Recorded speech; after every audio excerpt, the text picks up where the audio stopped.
नमः संस्कृताय मित्रों, आइए आप सबों का स्वागत है मेरे YouTube चैनल रवि रंजन झा में। आज हमारे चर्चा का विषय है सप्तमः पाठः का अवशेष भाग। सप्तमः पाठः में श्लोकों की कुल संख्या 10 है, जिसमें भाग 1 में हम 4 श्लोक तक पढ़ चुके हैं और शेष 5 नंबर श्लोक से आज हम लोग पढ़ेंगे। तो आइए हम शुरू करते हैं सप्तमः पाठः नीति श्लोकाः पाठ का 5वां श्लोक। आप देख पा रहे हैं सप्तमः पाठः भाग 2। भाग 1 हम लोग कल पढ़ चुके हैं 4 श्लोक तक, कुल श्लोक 10 हैं। 4 श्लोक तक भाग 1 में हम पढ़ चुके हैं। आज द्वितीय भाग है नीति श्लोकाः, नीति नाम श्लोकाः, नीति श्लोकाः। षष्ठी तत्पुरुष समास है। नीति परक श्लोक, नीति विषयक श्लोक, नीति से संबंधित श्लोक, नीति जन्य श्लोक आदि हम कह सकते हैं नीति श्लोकाः के अर्थ के रूप में। तो आज हम देख रहे हैं 5वां श्लोक है।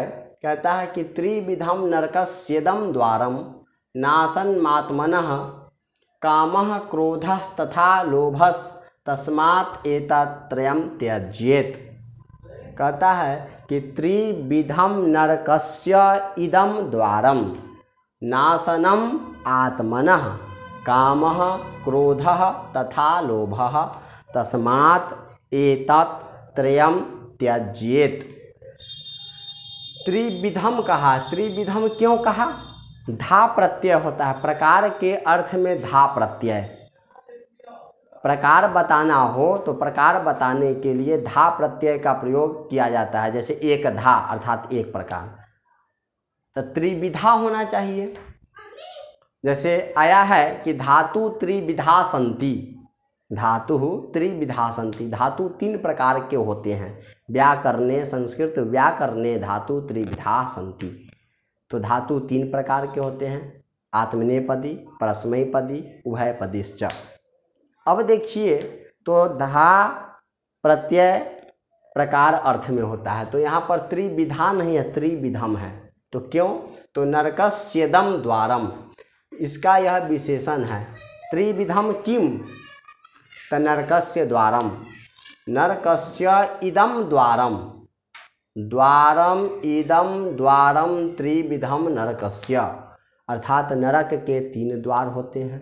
तो यहाँ पर द्वार का विशेषण है त्रिविधम। इदम द्वारम, इदम द्वारम, नरकस्येदम का संधि विच्छेद करेंगे तो होगा नरकस्य जोड़ इदम।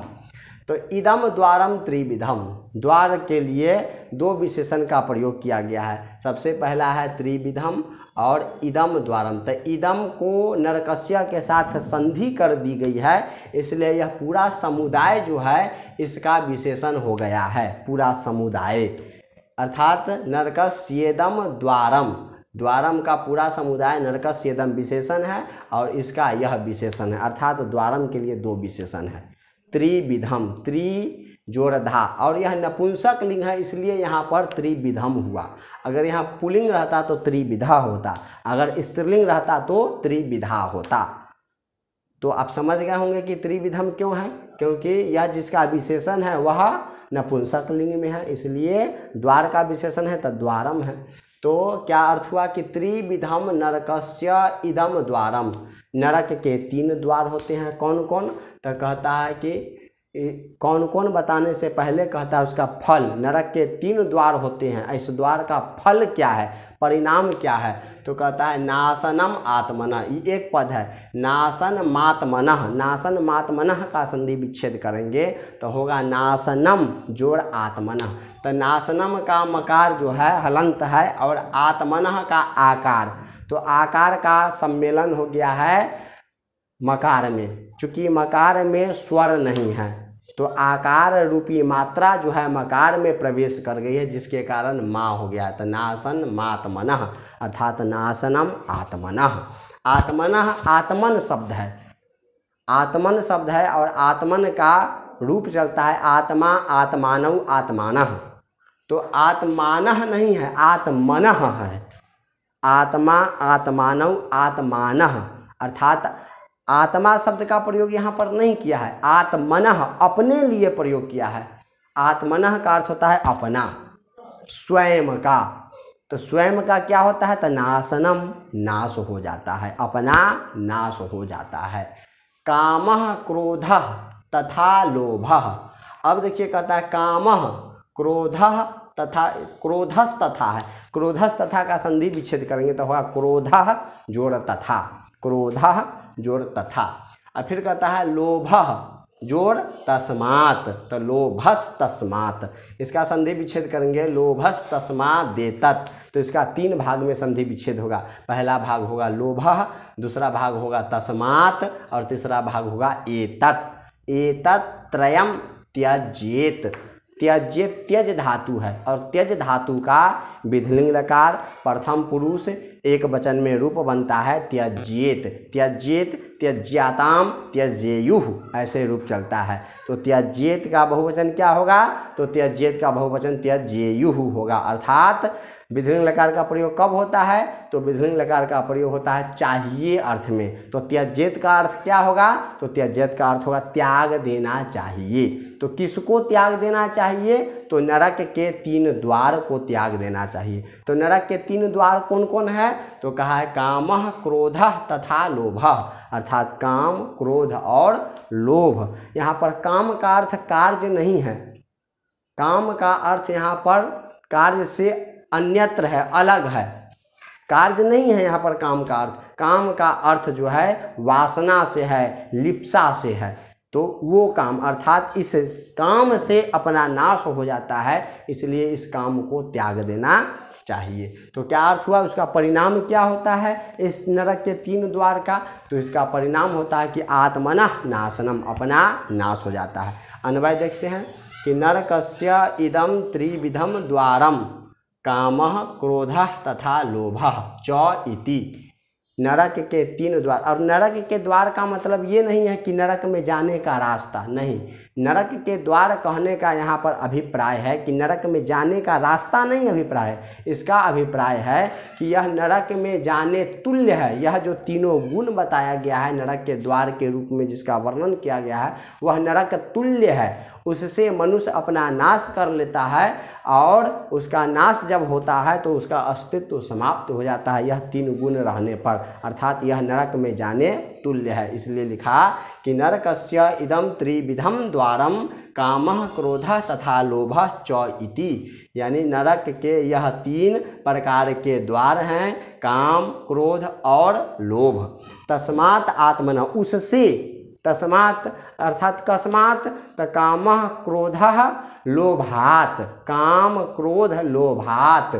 तस्मात् से किसका ग्रहण होगा? तो तस्मात् से काम क्रोध लोभात् आत्मनः नाशनम, आत्मनः नाशनम, अपना नाश हो जाता है काम क्रोध और लोभ से।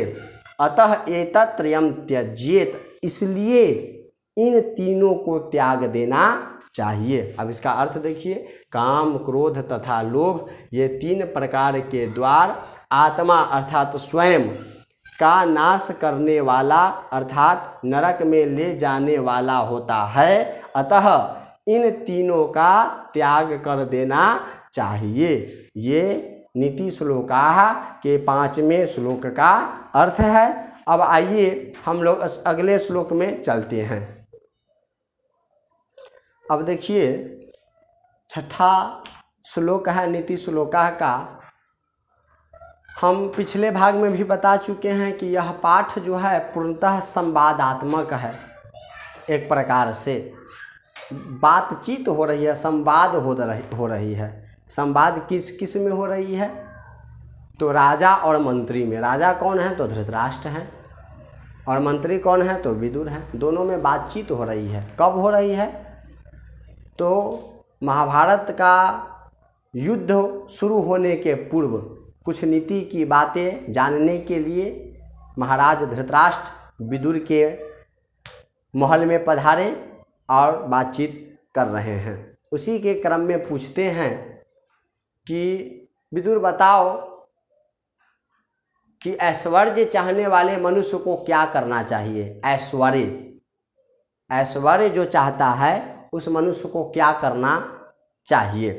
तो विदुर बताते हैं, तो विदुर कहते हैं कि षड्दोषाः पुरुषेनेह हातव्या भूतिमीक्षता निन्द्रा तन्द्रा भयं क्रोधम आलस्यम दीर्घसूत्रता। ये पढ़ते हैं और कहते हैं कि हे राजन, षड्दोषाः पुरुषेन इह नाम अत्र अर्थात ऐश्वर्य चाहने वाले, जो ऐश्वर्य चाहते हैं उस मनुष्य में, उस मनुष्य को षड्दोषाः हातव्या भूतिम इच्छता। तो जेन पुरुषेन अत्र भूतिम इच्छता तेन पुरुषेन षड्दोषाः हातव्या। षड्दोषाः के भवन्ति, तो षड्दोषाः भवन्ति निद्रा तंद्रा भयम क्रोधम आलस्यम दीर्घसूत्रता च। विदुर बताते हैं कि हे राजन, जिस मनुष्य को ऐश्वर्य की इच्छा होती है, जो ऐश्वर्य को चाहता है, उस मनुष्य को 6 प्रकार का अवगुण, 6 प्रकार के दोष त्याग देने चाहिए, तब वह ऐश्वर्य को प्राप्त कर पाएगा। कौन ऐसे 6 प्रकार के अवगुण है? तो निद्रा तंद्रा भय क्रोध आलस्य और दीर्घसूत्रता। आइए अनुवाद देखते हैं कि येन पुरुषेन, तृतीया एक वचन है, येन कर्मवाच्य में यह पंक्ति है कि येन पुरुषेन इह नाम अत्र अर्थात तो जो भूति इच्छता, जो ऐश्वर्य को चाहते हैं, वहाँ जो ईश्वर जिस पुरुष के द्वारा, तृतीया एक वचन है, जेन पुरुषेन इह नाम अत्र जेन पुरुषेन, जो पुरुष यहाँ भूतिम इच्छता, भूतिम को चाहते हैं, अर्थात ऐश्वर्य, भूतिम नाम ऐश्वर्यम, जो ऐश्वर्य को चाहते हैं, तेन पुरुषेन, उस पुरुष के द्वारा, तृतीया एक वचन है, तेन पुरुषेन निद्रा तंद्रा भयम क्रोधम आलस्यम दीर्घसूत्रता च षड्धाः दोषाः हतव्या। ये 6 प्रकार के दोष छोड़ देने चाहिए। हिंदी में अर्थ देखिए कि ऐश्वर्य चाहने वाले मनुष्य के द्वारा, चूँकि तृतीया है इसलिए मनुष्य के द्वारा 6 प्रकार के अवगुण निद्रा तंद्रा भय क्रोध आलस्य और दीर्घसूत्रता को छोड़ देना चाहिए। तो निद्रा का मतलब क्या होता है? नींद आना। तंद्रा का मतलब होता है नींद से पहले की स्थिति, जिसको ऊँघाना कहते हैं। उसके बाद है भय का मतलब होता है हमेशा डरना। मनुष्य डरता कब है? जब वह गलत करता है। जब मनुष्य गलत ही न करे तो उसे डरने की कोई आवश्यकता नहीं है। अगर वह उस स्थिति में भी डरता है बिना गलत किए हुए, तो वह मनुष्य कभी ऐश्वर्य नहीं पा सकता है, इसलिए उसको भय छोड़ देना चाहिए। फिर क्या कहता है? क्रोधः सुदुर्जयः शत्रु। वन पर्व में भी कहा गया है, यक्ष युधिष्ठिर संवाद के क्रम में युधिष्ठिर कहते हैं यक्ष को कि क्रोधः सुदुर्जयः शत्रु, मनुष्य का सबसे बड़ा शत्रु अगर कोई है तो वह क्रोध है, इसलिए क्रोध को छोड़ देना चाहिए उस मनुष्य के द्वारा जो मनुष्य ऐश्वर्य चाहता है। उसके बाद है आलस्य। आलस के विषय में तो कुछ कहना ही नहीं है। आलस के विषय में आप सुने ही हैं एक सुभाषित कि आलस्यम ही मनुष्यानाम शरीरस्थो महारिपुः नास्ति उद्यम समो बंधु कृत्वा यमनावसीदति। आलस जो है वह मनुष्य के शरीर में स्थित मनुष्य का सबसे बड़ा शत्रु है और मनुष्य का सबसे बड़ा मित्र उद्यम है, परिश्रम है, इसलिए मनुष्य को आलस छोड़ देना चाहिए। यह इस सूक्ति का अर्थ है। इसलिए कहा कि जो मनुष्य भूतिम इच्छता, जो ईश्वर को चाहता है, उसको भी आलस से छोड़ देना चाहिए। आलस जो है वह मनुष्य का सबसे बड़ा शत्रु है। और है दीर्घसूत्रता। दीर्घसूत्रता कहते हैं किसी भी काम को लंबे समय तक करना। जो काम 10 मिनट में हो सकता है उस काम को भी 10 दिन तक ले जाना, इस प्रक्रिया को दीर्घसूत्रता कहते हैं। तो यह 6 प्रकार के अवगुण जो है, जो ऐश्वर्य चाहता है उस मनुष्य के द्वारा छोड़ देना चाहिए। अब आइए अगले श्लोक में बढ़ते हैं। अब हम देख पा रहे हैं 7वां श्लोक नीति श्लोका का। धृतराष्ट्र फिर पूछते हैं विदुर से कि धर्म की रक्षा कैसे होती है, विद्या कैसे सुरक्षित है उसके बाद फिर पूछते हैं कि रूप अर्थात चेहरा कैसे सुरक्षित होता है, और फिर कहते हैं कि कुल वंश कैसे सुरक्षित होता है। कुल और वंश से रश्मि रथी की एक पंक्ति याद आ रही है। रामधारी सिंह दिनकर लिखते हैं प्रथम सर्ग में रश्मि रथी में कि बड़े वंश से क्या होता है, खोटे हो यदि काम, नर का गुण उज्ज्वल चरित्र, नहीं वंश धन धाम। बड़े वंश में जन्म लेने मात्र से आदमी बड़ा नहीं बनता है, यद्यपि बड़ा आदमी अपने कर्म से बनता है। बड़े वंश से क्या होता है, खोटे हो यदि काम, काम यदि नीच हो, नर का गुण उज्ज्वल चरित्र। नर का गुण अगर है, मनुष्य का गुण है, तो वह उसका साफ बेदाग चरित्र, बेदाग चेहरा है। नर का गुण उज्ज्वल चरित्र, नहीं वंश धन धाम।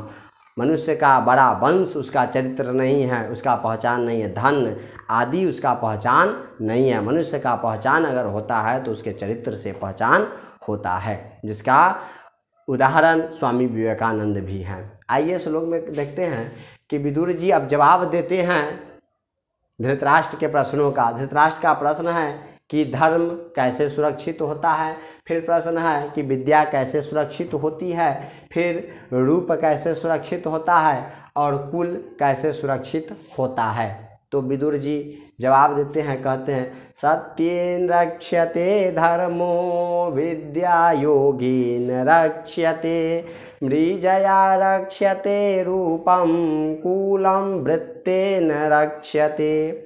इस अनुष्टुप छंद में जो है आप देख पा रहे हैं कि कर्मवाच्य का सभी उदाहरण हैं। अनुष्टुप छंद में 4 चरण हैं, इस श्लोक में 4 चरण आप देख पा रहे हैं, और चारों चरण जो है वह कर्मवाच्य का उदाहरण है, कर्मवाच्य में है। कर्मवाच्य में विदुर कहते हैं, क्या कहते हैं कि सत्येन धर्मः रक्ष्यते। कर्मवाच्य का नियम है कि कर्ता में तृतीया विभक्ति, कर्म में प्रथमा विभक्ति, और कर्म के वचन के अनुसार, विभक्ति के अनुसार क्रिया होती है। कर्म में एक वचन तो क्रिया भी एक वचन, कर्म में द्विवचन तो क्रिया भी द्विवचन, कर्म में बहुवचन तो क्रिया भी बहुवचन। यहाँ कर्मवाच्य में क्रिया कर्ता के वचन के अनुसार नहीं होती है। अब देखिए कहता है कि सत्येन रक्ष्यते धर्मो, सत्येन धर्मः रक्ष्यते कर्मवाच्य है, इसका कर्तरीवाच्य क्या होगा, तो इसका कर्तरीवाच्य होगा सत्यः धर्मम रक्ष्यते, सत्यः धर्मम रक्ष्यते। फिर विद्या योगेन रक्ष्यते, इसका कर्तरीवाच्य क्या होगा, इसका कर्तरीवाच्य होगा कि योगः विद्याम रक्ष्यते। फिर है मृजया रक्ष्यते रूपम, इसका कर्तरीवाच्य क्या होगा, तो इसका कर्तरीवाच्य होगा कि मृजा रूपम रक्ष्यते, मृजा रूपम रक्ष्यते, कूलम वृत्तेन रक्ष्यते, अर्थात वृत्तेन कूलम रक्ष्यते। इसका क्या होगा कर्तरीवाच्य, तो इसका कर्तरीवाच्य होगा कि वृत्तः कूलम रक्ष्यते, वृत्त कुल की रक्षा करता है। अब आइए देखते हैं इसका अन्वय क्या, अन्वय सत्येन धर्मः रक्ष्यते, सत्य के द्वारा धर्म की रक्षा होती है, धर्म रक्षित होता है। योगेन विद्या रक्ष्यते, सत्य में तृतीया विभक्ति एक वचन है सत्येन, उसके बाद योगेन, योग में तृतीया विभक्ति एक वचन है योगेन। फिर है मृजया, मृजया एक विशेष शब्द है, मृजा शब्द है, मूल शब्द है मृजा, आकारांत स्त्रीलिंग शब्द है, इसका रूप चलेगा लता के समान, जैसे लता लते लता, लताम लते लता, लतया लताभ्याम लताभि, तथैव मृजा का रूप चलेगा मृजा मृजे मृजा, मृजाम मृजे मृजा, मृजया मृजाभ्याम मृजाभि, ऐसे रूप चलता है लता के समान।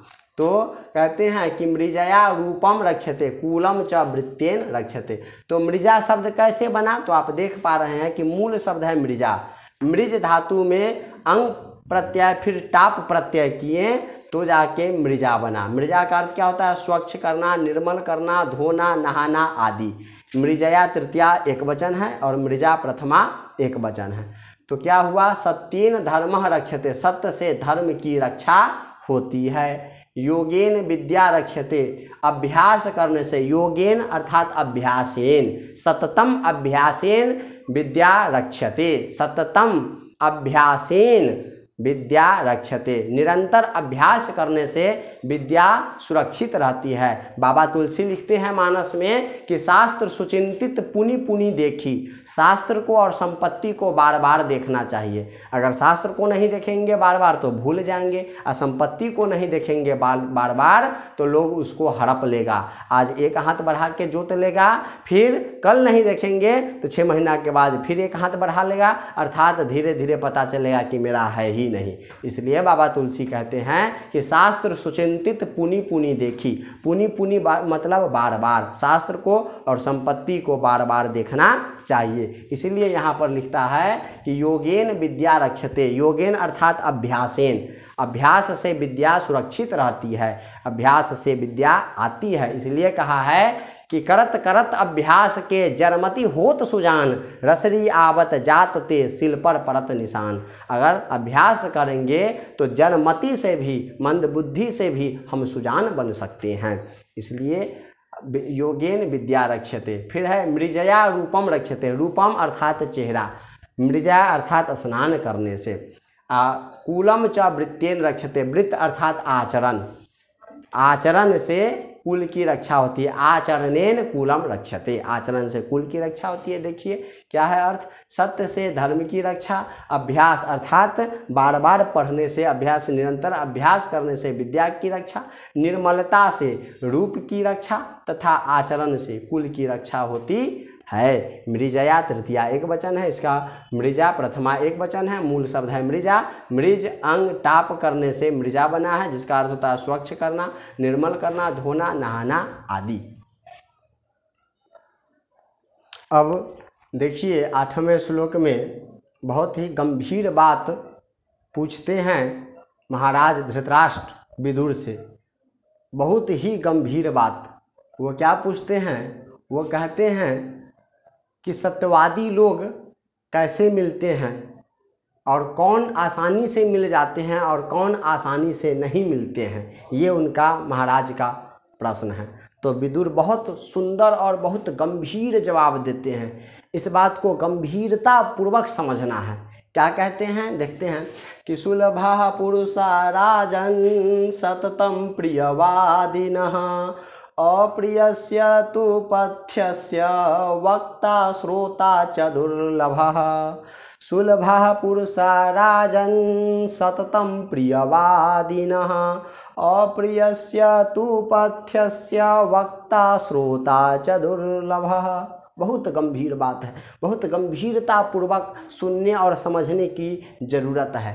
कहते हैं सुलभा पुरुषा। अब देखिए सुलभा जो है यह पुरुषा का विशेषण है। तो पुरुषा भी बहुवचन है, सुलभा भी बहुवचन है। यद्यपि सुलभा में विसर्ग दिखाई दे रहा है और पुरुषा में विसर्ग दिखाई नहीं दे रहा है। तो इससे पहले भी हम चर्चा कर चुके हैं कि इस स्थिति में कैसे यह होता है। अगर यहाँ पर विसर्ग नहीं है तो यह पुरुषा है, यह तो लग रहा है कि स्त्रीलिंग रूप है, यद्यपि यह नहीं, यह शुद्ध शब्द है। यह भी प्रथमा का बहुवचन है और पुरुषा का विशेषण है सुलभा। और हे राजन यह संबोधन है, राजन शब्द का संबोधन है यह हे राजन। हे राजन जो है छंद में हे अधिक मात्रा हो रहा था, नहीं बैठ रहा था, इसलिए हे हटा दिया गया है। हे हटा करके सीधे राजन संबोधन में लिखा गया। यह अनुष्टुप छंद का है। हे रख देते तो छंद भंग हो जाता, इसलिए केवल राजन कहे हैं। तो क्या कहे हैं कि इसका अन्वय कि हे राजन सुलभा पुरुषा सततम प्रियः वादिनः। यहाँ पर ऐसे क्यों हुआ, तो पुरुषा है और राजन है। तो व्याकरण में एक सूत्र है रोरी, रकारस्य रेफे परे लोपः। रकार के बाद रकार हो तो पूर्व रकार का लोप हो जाता है। तब विसर्ग अर्थात रकार, तो विसर्ग ही रकार ही विसर्ग बनता है। रकार ही विसर्ग बनता है। कब बनता है, जब रकार के बाद कुछ न हो, अवसान हो, तो वह विसर्ग बन जाता है। अवसाने विसर्गः स्यात्। एक श्लोक है रकार के विषय में कि रकार की 3 प्रकार की गति होती है।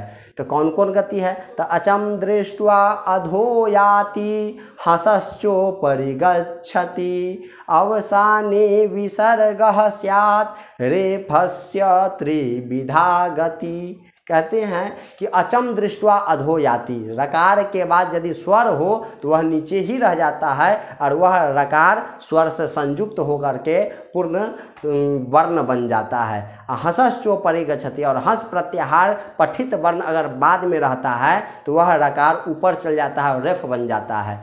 और अवसाने विसर्गः स्यात्, यदि रकार के बाद अवसान संज्ञा हो जाती है, वर्ण का अभाव रहता है, अवसान किसे कहते हैं तो विरामो वसानम, विरामो वसानम अर्थात वर्णानाम अभावः अवसान संज्ञा स्यात्, वर्णों के अभाव को अवसान संज्ञा कहते हैं, अर्थात उसके आगे कोई वर्ण न हो तो वह विसर्ग बन जाता है। रेफस त्रिविधा गति, यह रकार की रेफ की 3 प्रकार की गति है। तो वही है रोरी सूत्र से रकार से परे होने पर पूर्व रकार का लोप हो गया तो हो गया पुरुषा, अर्थात बहुवचन का धर्म इसमें समाविष्ट है। तो हो गया सुलभा पुरुषा राजन सततम प्रियवादिनः, प्रियवादिन शब्द है, सततम अर्थात निरंतरम, यह अव्यय है, सततम जो है यह अव्यय है, निरंतरम अर्थात लगातार। प्रियवादिना, प्रियवादिन शब्द है और उसका बहुवचन है प्रियवादिना। यह किसका बहुवचन है तो पुरुषाह का बहुवचन है। पुरुषाह का कितना बहुवचन हो गया 2, पुरुषाह का कितना विशेषण हो गया तो 2 विशेषण हो गया। तो और दोनों विशेषण बहुवचन में है, कौन कौन है तो सुलभा है और प्रियवादिना है। अब देखिए अप्रियस्य तु पथ्यस्य वक्ता श्रोता च दुर्लभः, दुर्लभः अस्ति, कह कह वक्ता च श्रोता च। अब देखिए इसका अन्वय कि हे राजन, अब विदुर कह रहे हैं, धृतराष्ट्र का प्रश्न क्या था कि कौन आसानी से मिल जाते हैं, कौन सुलभ होते हैं और कौन दुर्लभ होते हैं, यह उत्तर सुनिए। हे राजन सततम प्रियवादिनः पुरुषाः सुलभाः सन्ति, सततम हे राजन अर्थात हे राजा, सततम निरंतरम प्रियवादिनः जे पुरुषाः भवन्ति ते सर्वे सुलभा भवन्ति, जे सत्यवादिनः भवन्ति ते सत्यवादिनः ते सर्वे सत्यवादिनः सुलभाः भवन्ति, वे सभी सत्यवादी जो है वह सुलभ होते हैं। परंतु अप्रियस्य तु पथ्यस्य वक्ता श्रोता च दुर्लभम, लेकिन जो अप्रिय कटु सत्य हो उस अप्रिय कटु सत्य को सुनने वाले लोग दुर्लभ होते हैं। क्या इसका हिंदी भाव है देखते हैं कि हे राजन मधुर वचन बोलने वाले तथा सुनने वाले हमेशा आसानी से मिल जाते हैं, सुलभ होते हैं। सुलभ अर्थात आसानी से मिल जाते हैं। आसानी से कौन तो जो मधुर वचन बोलता है, आपके सामने खूब प्रशंसा करेगा, आपकी बड़ाई करेगा, मीठा मीठा वचन बोलेगा, लगेगा कि वह बहुत होशियार है, बहुत गंभीर है, बहुत बुद्धिमान है, लेकिन वह उस लायक नहीं रहेगा बल्कि वह बनने का नाटक करेगा।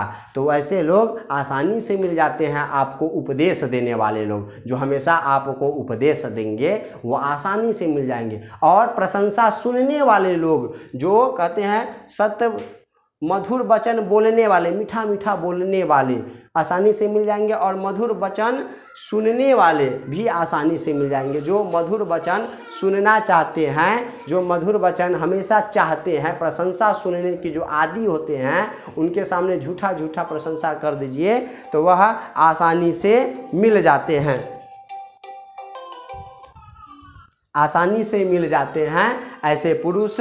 उसके बाद है लेकिन कटु वचन सुनकर दुखित न होवे ऐसे लोग मिलना दुर्लभ है। लेकिन जो पुरुष कटु सत्य को सुन लेते हैं और वह बिना दुखी हुए रह जाते हैं वे पुरुष दुर्लभ है। अर्थात कटु सत्य अगर कह दीजिएगा, जो सत्य वचन है और थोड़ा कटु है, कड़वा है, वो कह दीजिएगा तो सुनने वाले जो है वह दुखी हो जाएंगे, ऐसे पुरुष दुर्लभ है। इसके विषय में एक सूक्ति भी आती है सुनने में कि सत्यम बुर्यात प्रियम बुर्यात न बुर्यात सत्यम अप्रियम प्रियम च नानृतम बुर्यात एषः धर्मः सनातनः। ब्रूयात है, ब्रू धातु में, ब्रू धातु का विधिलिंग लकार प्रथम पुरुष में प्रयोग है, एक वचन में ब्रूयात बोलना चाहिए। तो सत्यम ब्रूयात सत्य बोलना चाहिए, प्रियम ब्रूयात प्रिय बोलना चाहिए, न ब्रूयात सत्यम अप्रियम जो सत्य अप्रिय है, जो सत्य कटु है,